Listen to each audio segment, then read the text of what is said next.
సృష్టి ఒక సిద్ధాంతం ప్రకారం నడుస్తూ ఉంటుంది. ఒక మనిషి ఒక సిద్ధాంతం ప్రకారం నడుస్తూ ఉంటాడు. ఒక జంతువు ఒక సిద్ధాంతం ప్రకారం నడుస్తూ ఉంటుంది, వర్తిస్తూ ఉంటుంది. ఒక రాయి ఒక సిద్ధాంతం ప్రకారం పనిచేస్తూ ఉంటుంది.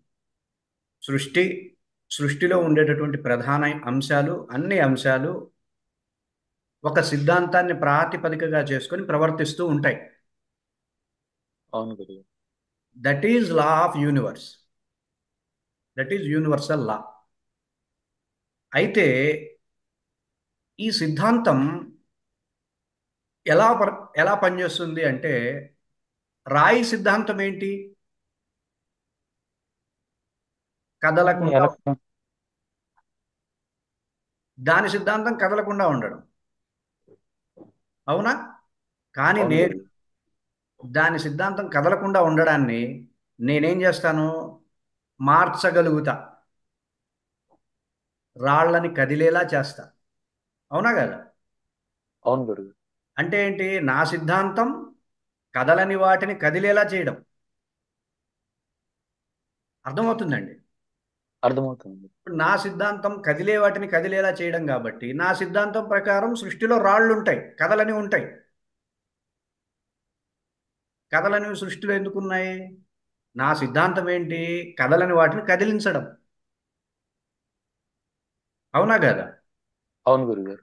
అలాగే నా సిద్ధాంతం కదలని వాటిని కదిలించడం. మరి యూనివర్స్ సిద్ధాంతం ఏంటి?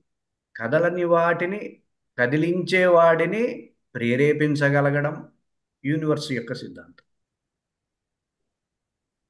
అర్థం చేసుకోండి. రాయి యొక్క సిద్ధాంతం ఏంటి?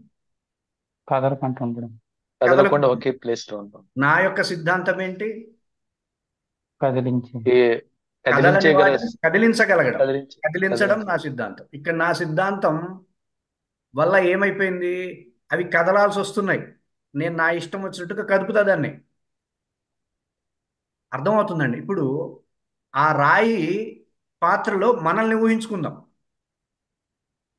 నా పాత్రలో యూనివర్స్ని తీసుకొద్దాం. అర్థమవుతుందండి? యూనివర్స్ యొక్క సిద్ధాంతం ఏంటంటే, కదలని వాటిని సైతం కదిలించే వాడిని ప్రేరేపించడమే ఈ సృష్టి యొక్క సిద్ధాంతం. ఇది మనం మర్చిపోరాదు. చెప్పండి. నా కొటేషన్ చెప్పండి. నా స్టేట్మెంట్ చెప్పండి మళ్ళీ.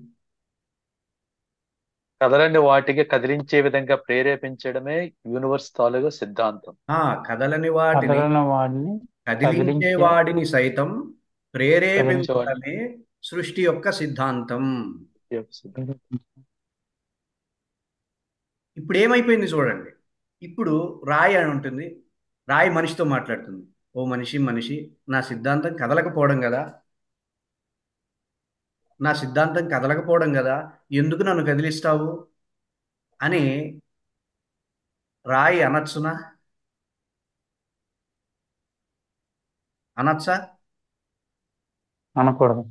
అనకూడదు. అట్లాగే ఓ యూనివర్స్ యూనివర్స్, అన్ని కదిలిస్తున్నా కదా, నన్నెందుకు నువ్వు ఇట్లా ప్రేరేపిస్తావు అని యూనివర్స్ అనొచ్చునా? అనొచ్చునా? అనొచ్చునా?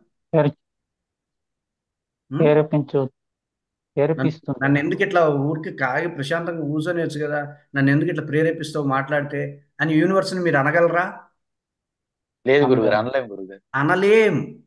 ఎలా అయితే రాయి మీతో మొరబెట్టుకోలేదు, రాయి మిమ్మల్ని ఏం అనలేదు, మనం యూనివర్స్ని అనలేం. అవును. ఇది సిద్ధాంతం.